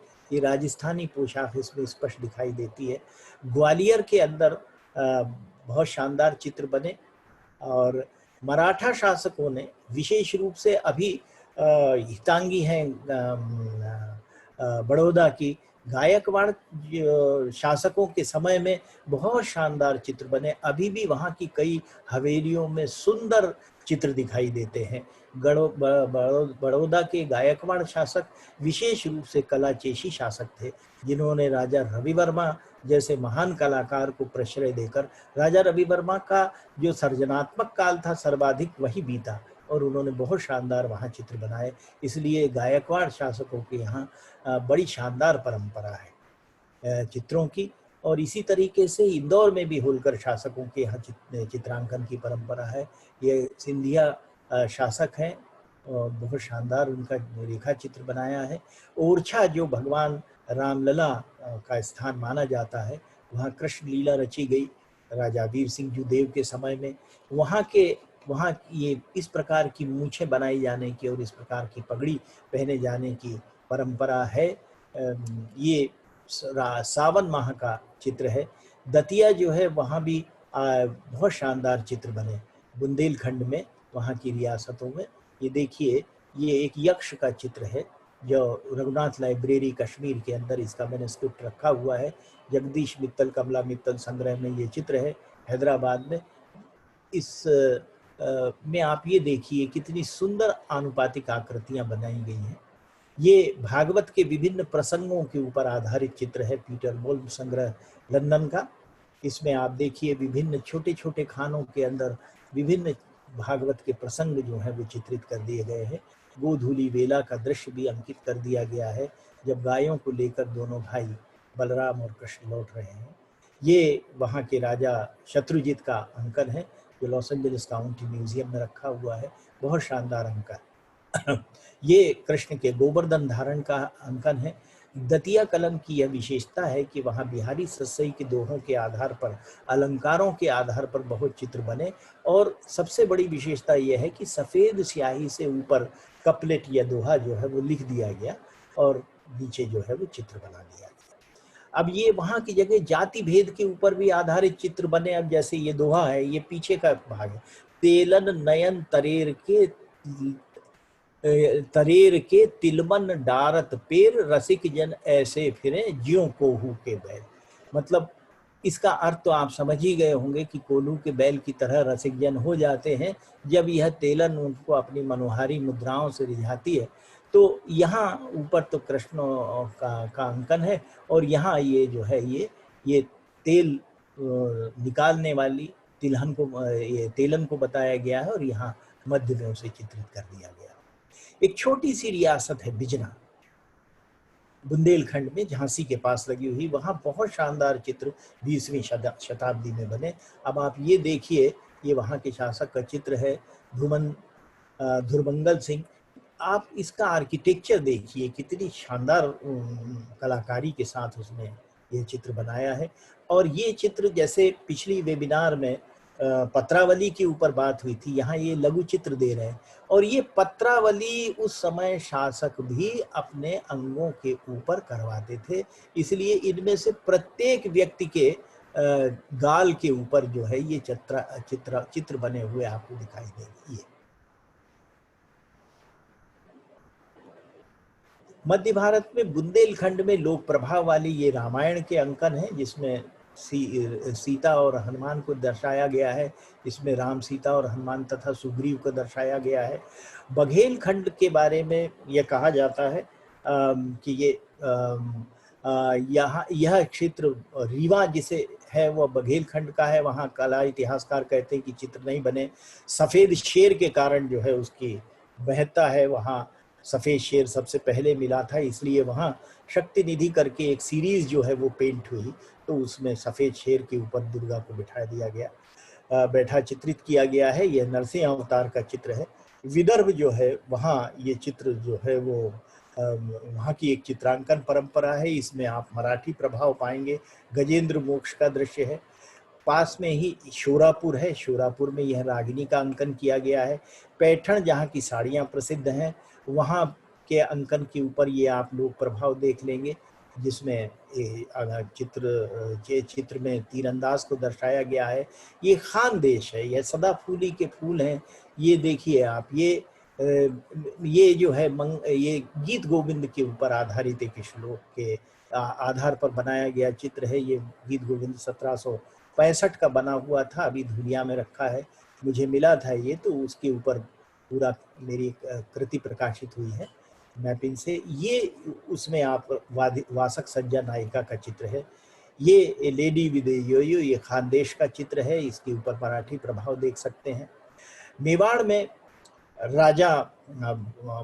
में चावंड करके एक स्थान है जहाँ सबसे पहले रागमाला बनी, लेकिन उदयपुर के अंदर विशेष रूप से राजा जगत सिंह के समय में और साहिबदीन नाम के कलाकार ने गीत गोविंद और रामायण पर चित्र बनाए।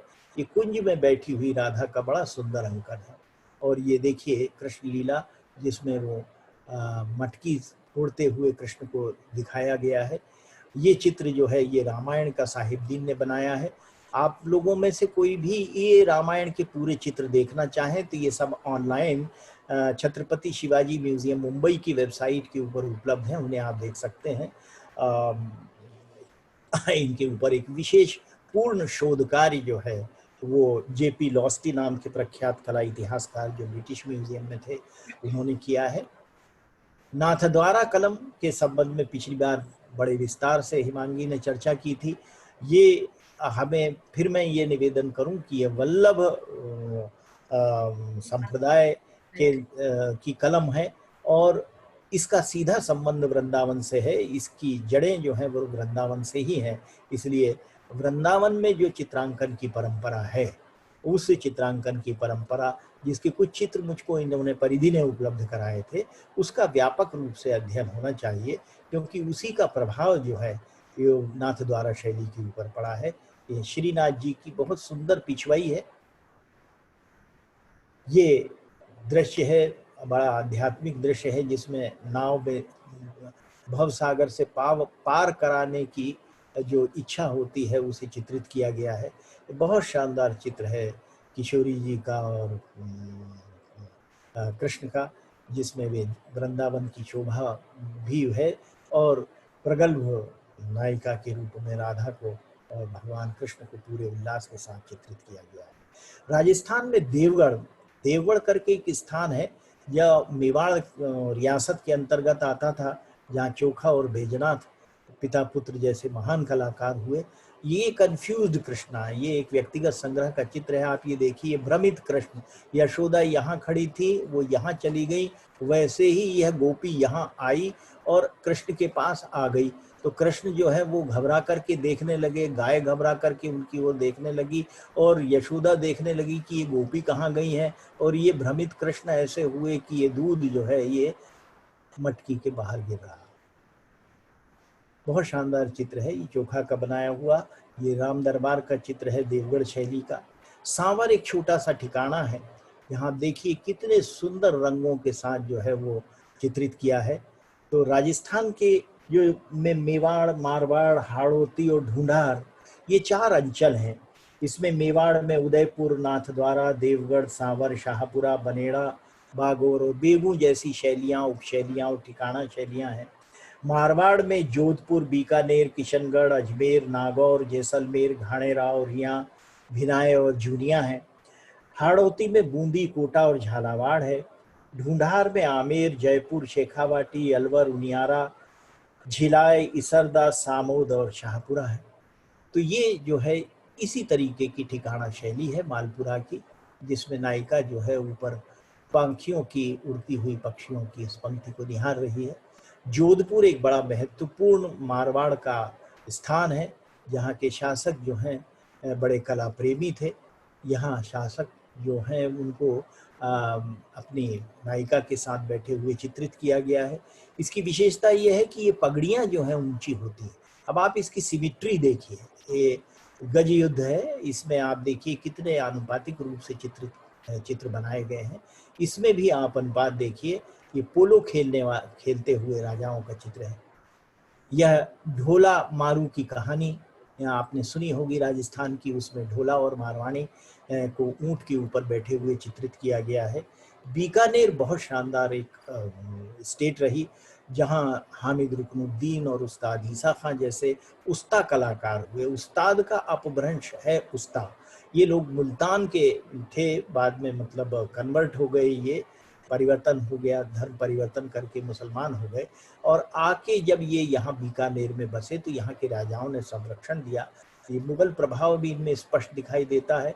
ये हामिद रुकनुद्दीन के द्वारा बनाया गया शानदार चित्र है। और ये चित्र जो है ये बीकानेर कलम का है, जिसमें राधा और गाय का बछड़ा दोनों ही बड़ी तन्मयता के साथ कृष्ण की बांसुरी का सुन रहे हैं। ये म्यूजिक गिव मी पेरिस के अंदर रखा हुआ बहुत शानदार चित्र है राधा और कृष्ण का। बीकानेर शैली में टॉय लाइक, मतलब खिलौनों की जैसे जो है वो जीव पशु चित्रित किए गए हैं, ये उसका उदाहरण है। ये रागिनी गौरी का चित्र है बीकानेर शैली का।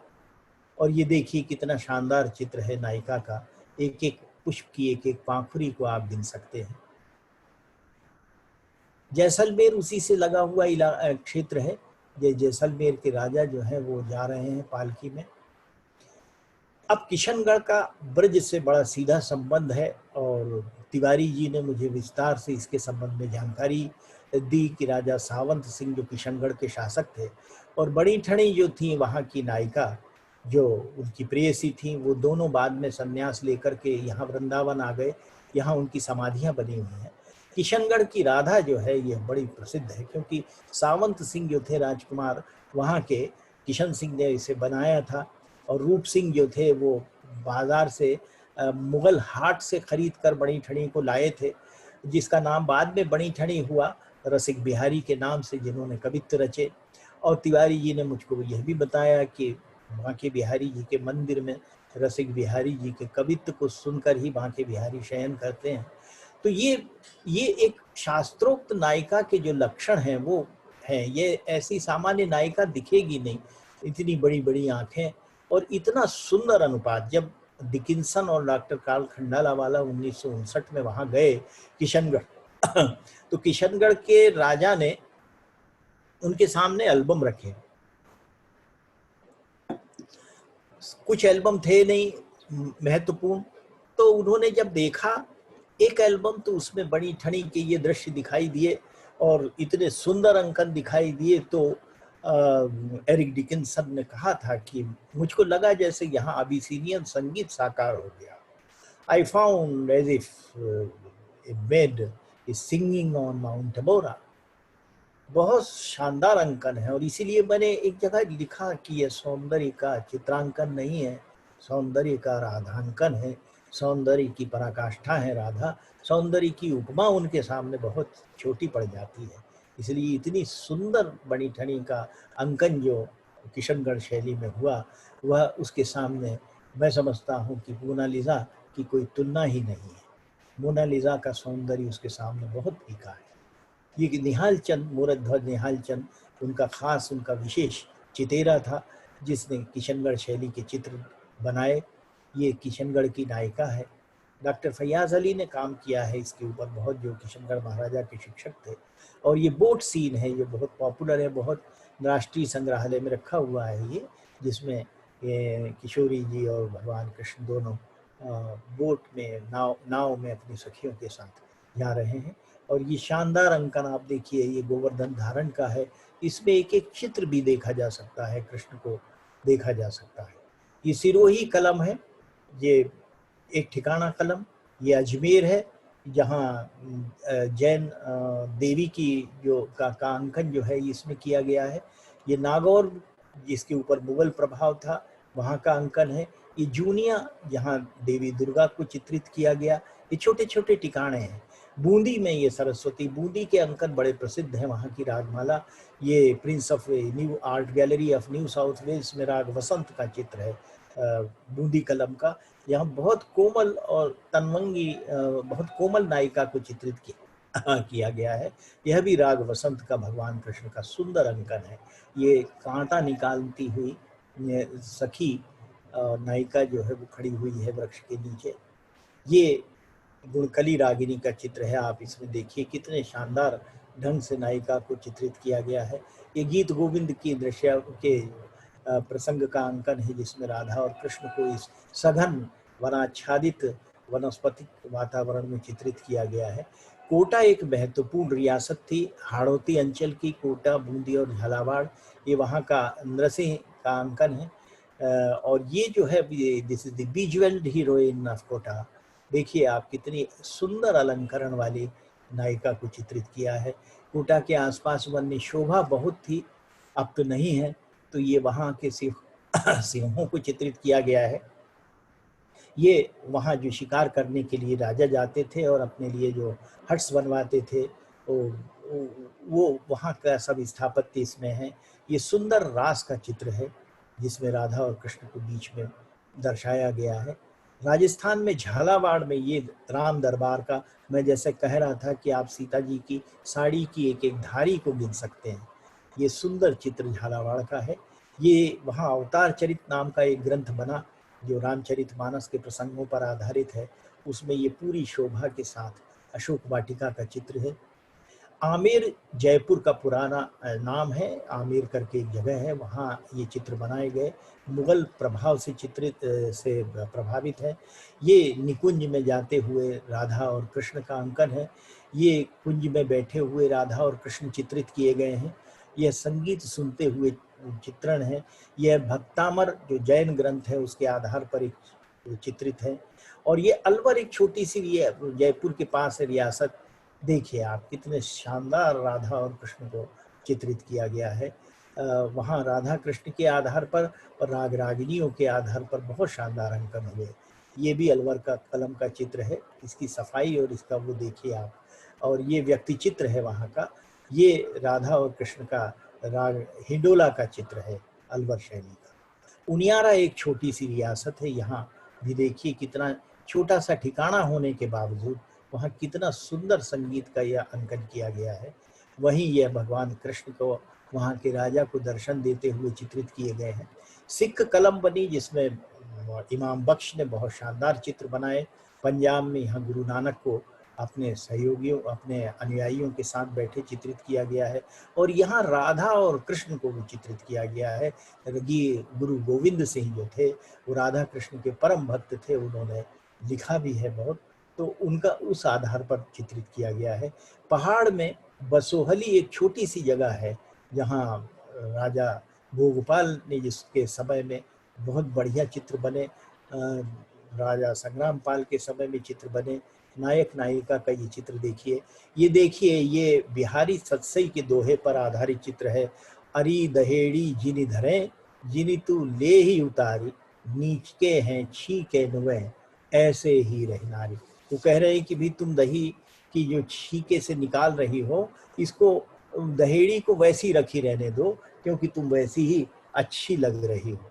और ये भी बिहारी के दोहे के ऊपर आधारित चित्र है। आप इसमें एक एक बूंद गिन सकते हैं। निसी अंधियारी नीलपट पहरी चली पिए गे, कहो दुराई क्यों दुरे दीप सिखासी दे। वो कह रहे हैं कि तुम अपने रात में प्रेमी से मिलने जा रही हो तो अपने आप को छिपाने का यत्न करना व्यर्थ है।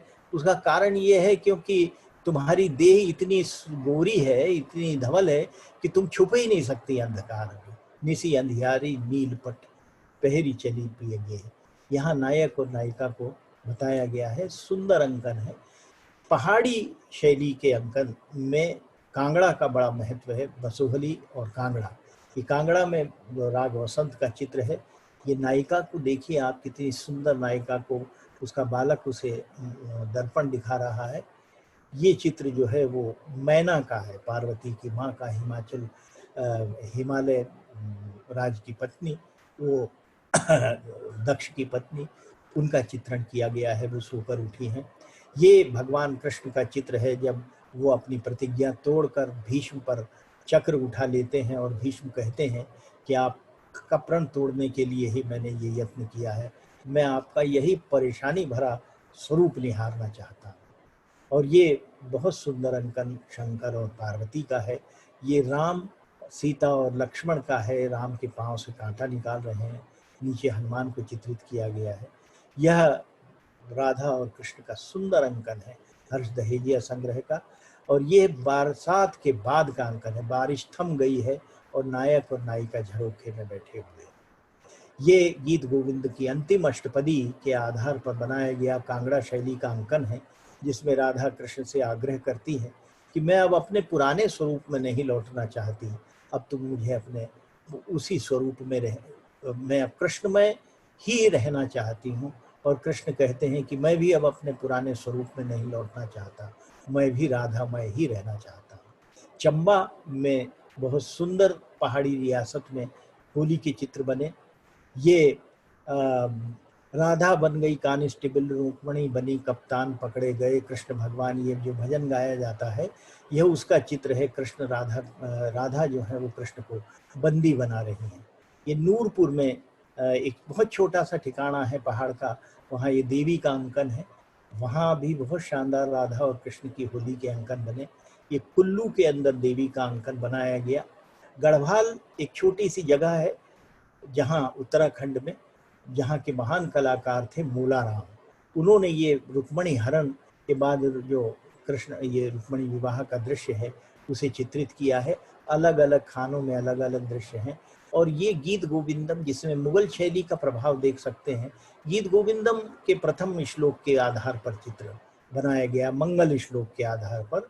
मेघेर में दुरंबरम वनभव श्यामास्तमालद्रुमय रक्तम भीरुरोयं त्वमेव तदिमं राधे ग्रहं प्रापय। नंद कह रहे हैं राधा से कि ये कृष्ण जो है ये बालक भटक जाएगा रास्ते में, अंधकार हो गया है, तमाल के वृक्ष इस अंधकार को और दूना कर रहे हैं, इस बच्चे को तुम अपनी जगह अपने घर छोड़ आओ। और ये बहुत सुंदर अंकन है। लाल कहे लाली मुरी, बिहारी का दोहा है, लाल कहे लाली मुरी लोयन कोयन माह, लाल तिहारी द्रगन में पड़ी द्रगन में छा। वो राधा और कृष्ण सुबह का दृश्य है। कृष्ण राधा से कह रहे हैं कि ये तो तुम्हारी आंखें जो हैं रात भर तुम मेरे वियोग में सोई नहीं इसलिए लाल हो गई, लेकिन चित्रकार ने उसका अर्थ बदल दिया है। राधा की जो उपालंब की लज्जा भरी भंगिमा है उससे ये स्पष्ट होता है कि राधा कृष्ण से कह रही हैं कि मैं तो रात भर बहुत सोई, आप ही नहीं सोए, मेरी तो आंखें इसलिए लाल हैं क्योंकि आपके आंखों की लाली मेरी आंखों में उतर आई। लाल कहे लाली मोरी लोयन कोयन माँ, लाल तिहारे द्रगन की पड़ी द्रगन में छाह, मेरी आंखों में तुम्हारे आंखों की लाली की छाह पड़ गई है। ये मानकूट शैली का दृश्य है जिसमें वासुदेव ले जा रहे हैं कृष्ण को, छाह दे रहे हैं नाग वासुदेव भगवान को। यह भी मानकूट का दृश्य है जिसमें सेना का अंकन किया गया है। यह गुलेर कलम है, दावानल पान का अंकन है। ये राम और सीता का सुंदर अंकन है। ये आप देखिए कितनी शानदार सुंदर और सौष्ठवपूर्ण ढंग से इसे चित्रित किया गया है। एक एक उपादान पूरा अनुपातिक और रंग जो है वो इतने सूदिंग हैं, इतने सुंदर हैं, इतने सादे हैं कि हमें सहज ही हमारे मन को मनोरम बना देते हैं, आकृष्ट करते हैं। ये देखिए ग्रीष्म का दृश्य है इसी शैली का। हिंदूर एक छोटी सी कलम थी, रियासत थी जहाँ राजा दुष्यंत और शकुंतला के चित्र बनाए गए। आप पहाड़ की शोभा जो है वन्य शोभा देखिए। ये गेयर एंडरसन संग्रह का भगवान शंकर का चित्र है, Victoria and Albert museum London में रखा हुआ। ये भगवान शंकर और पार्वती का चित्र है। पहाड़ी शैली में नैनसुख हुए, मानकू हुए, इनके परिवार थे, छोटी छोटी रियासतें थी, एक से दूसरी जगह जाते थे तो एक शैली का दूसरी शैली पर प्रभाव पड़ा। ये उसी समन्वित शैली के चित्र हैं। ये दुर्गा का चित्र है। ये देखिए ये सुंदर चित्र है जिसमें ऋषि से अभिवादन कर रहे हैं, नमन कर रहे हैं राजा। ये सुंदर नृत्यरत कृष्ण का चित्र है। ये हनुमान का चित्र है। कंपनी शैली के चित्र जो हैं ये भी बहुत बने। 18वीं 19वीं शताब्दी के बाद अंग्रेजों का जब शासन आया तो उन्होंने स्थानीय अंकन किए। ये नाच गर्ल्स हैं, ये नृत्यांगनाओं के अलावा ये ग्वाले के रूप में उन्होंने चित्रित किया। ये जो हमारे यहाँ आज भी इस प्रकार के दृश्य दिखाई दे जाते हैं। ये पटना कलम का चित्र है। पटना और बनारस में स्याह कलम के चित्र बने, वो चित्र है। ये 1815 का दिल्ली का चित्र है जिसमें यमुना में बाढ़ आई, तो ये दिल्ली की यह स्थिति थी। राधा कृष्ण के ऊपर आधारित चित्र हमारे यहाँ सर्वाधिक बने। क्यों? क्योंकि राधा कृष्ण का रूप इतना मनोरम था, इतना मनोहारी था कि हमारे प्रत्येक कलाकार ने और कवि ने उन्हें अपने आप में आत्मसात कर अपने अपने चित्र का अपने अपने माध्यमों से उन्हें व्यक्त कर दिया। ये बिहारी का दोहा है, मेरी भव बाधा हरो राधा नागरी सोए, जा तन की झाई परे श्याम हरित दुति हो। ये 56 भोग का चित्र है, जयपुर और किशनगढ़ शैली का समन्वित रूप। इसे यदि आप विस्तार एनलार्ज करके यदि देखेंगे तो आप पूरे 56 भोग जो हैं उनको गिन सकते हैं। कृष्ण जो है राधा को भोग खिला रहे हैं। ये 56 भोग नाम है। ये रास का चित्र है। और ये कोम्बिंग हेयर, कृष्ण जो है राधा के बाल जो है बना रहे हैं। ये मुगल शैली का राधा कृष्ण की होली का चित्र है। ये सुंदर अंकन जो है ये बूंदी शैली का है जिसमें राधा कृष्ण की होली बताई गई है। ये नाथद्वारा कलम का चित्र है जिसमें राधा और कृष्ण को होली खेलते हुए बताया गया है। यह पहाड़ी शैली का चित्र है जिसमें राधा और कृष्ण की होली चित्रित है।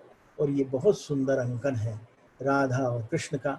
इसमें देखिए आप, राधा जो है वो लाज के कारण आंखें नीचे की हुई हैं, कमल से आवेष्टित हैं दोनों। और कृष्ण जो है उनकी आंखों में कहीं शरारत है, वे बड़ी उत्सुकता के साथ अपनी आंखों से राधा को उल्लास के साथ निहार रहे हैं। उनका उल्लास है, वे उल्लसित हैं, इसलिए कमल की पंखुड़ियां जो हैं वो खिली हुई बताई गई हैं। और राधा को लाज आ रही है, इसलिए उनके कमल के पुष्पों की पंखुड़ियां पतंगल नीचे हैं। ये कृष्ण और राधा का यही महान स्वरूप, यही रंगमय स्वरूप हमारे मन मानस में सदियों से आज तक विराजा हुआ है। और इसीलिए नंददास गा गए हैं, रंग रंगीली राधिका रंग रंगीलो पिय, इह रंग भीने नित बसो नंददास के ही है। धन्यवाद।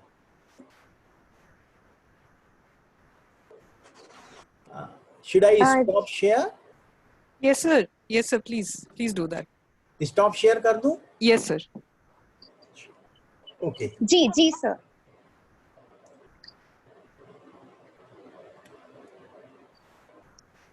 It is okay? अब हो गया? Yes, sir. जी सर। सर, इस सांस्कृतिक रूप से समृद्ध शोध पूर्वक व्याख्यान के लिए आवाज नहीं आ रही है, आवाज। व्यापक प्रस्तुति दी। जी सर, अभी आपको सुनाई दे रहा है सर? हाँ बोलिए। जी, मैं ऐसा कहना चाह रही हूँ कि आपने इस सांस्कृतिक रूप से जो समृद्ध शोध पूर्वक व्याख्यान दिया, उसके लिए धन्यवाद सर। आपने भारतीय लघु चित्रों की बहुत व्यापक प्रस्तुति दी है और I feel that it was a thoroughly researched presentation by sir, covering every region across India, from the north, south, east and west, and it makes us realize how diverse our own culture and art is. And I feel extremely enriched after listening to sir's lecture and viewing the wonderful paintings that sir showed. I think that I thank him to bring such diverse themes and such diverse styles under one frame, and also to allow us to feast our eyes on a panoramic view of Indian paintings. तो मुझे आशा है कि आप सबने भी इस व्याख्यान का समान रूप से आनंद लिया होगा। अब मैं संस्थान की शोध समिति की सदस्य श्रीमती परिधि डेविड मैसी जी को आमंत्रित करती हूँ कि वे इस सुंदर व्याख्यान के लिए संस्थान की ओर से औपचारिक रूप से आदरणीय उपाध्याय जी को धन्यवाद ज्ञापित करें। परिधि जी। Thank you हितांगी। धन्यवाद श्री नर्मदा प्रसाद उपाध्याय जी। आप हमारे साथ इन वेबिनार श्रृंखला में शुरू से बने हुए हैं और सर आपने हमारा बहुत साहस बंधाया है।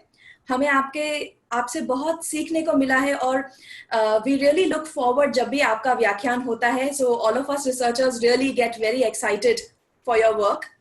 आपने हमारे सामने रंगों और रेखाओं की, जैसा कि आपने कहा, एक सुंदर उत्सव को तैयार कर दिया और आपका बहुत हार्दिक धन्यवाद मैं देती हूँ ब्रज संस्कृति शोध संस्थान की ओर से कि हम सभी शोधकर्ता इस उत्सव में शामिल हो पाए। तो आइए मैं आप सबको ले चलती हूँ ब्रज संस्कृति शोध संस्थान गोदा विहार वृंदावन की इस वर्ष में आयोजित होने वाले एक विशेष वेबिनार श्रृंखला की ओर। ब्रज क्या है?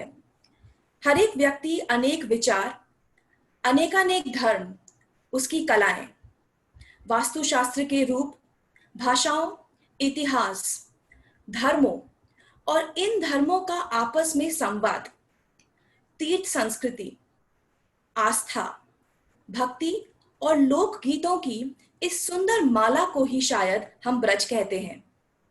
ब्रज में रहने वाला ब्रजवासी हो, इसे बाहर से देखने वाला यात्री हो, इस पे शोध करने वाला शोध आरती, या इसे अपनी कला में उतारने वाला कलाकार हो, या कृष्ण और राधा को अपने हृदय में रखने वाला भक्त हो, ब्रज की हर एक व्यक्ति के लिए एक सुंदर और एक अपनी परिभाषा है। इसीलिए ब्रज को हृदय में रखने वाले इसी भाव को शायद हम ब्रज कहते हैं। ब्रज संस्कृति शोध संस्थान की अगली इस विशेष वेबिनार श्रृंखला में हम इसी भाव को और समधर्मी संवाद को ढूंढने के लिए एक छोटा सा प्रयास कर रहे हैं। इस वेबिनार श्रृंखला का शीर्षक है syncretic cultures and traditions of Braj Bhoomi, जिसे संयोजित किया है हमारी फ्रेंड मिस स्वाति गोयल ने, जो जेएनयू में हिस्ट्री की छात्रा है। आप सब हमारे साथ जुड़े रहिए। अगले आने वाले कार्यक्रमों में समय समय पर हम इस विशेष वेबिनार श्रृंखला के बारे में आप सबको सभी सूचना समग्र तौर पर दे रहेंगे। मैं ब्रज संस्कृति शोध संस्थान गोदावहार वृंदावन की ओर से आप सभी का विशेष तौर पर श्री नर्मदा प्रसाद उपाध्याय जी का इस सुंदर व्याख्यान और उनका हमारे साथ निरंतर तौर पे बने रहने के लिए विशेष आभार प्रकट करती हूँ। मिस हितांगी ब्रह्मभट्ट का कि उन्होंने सुंदर व्याख्यान को, इस वेबिनार को बहुत ही सुंदर तरीके से सुसज्जित और संयोजित किया है।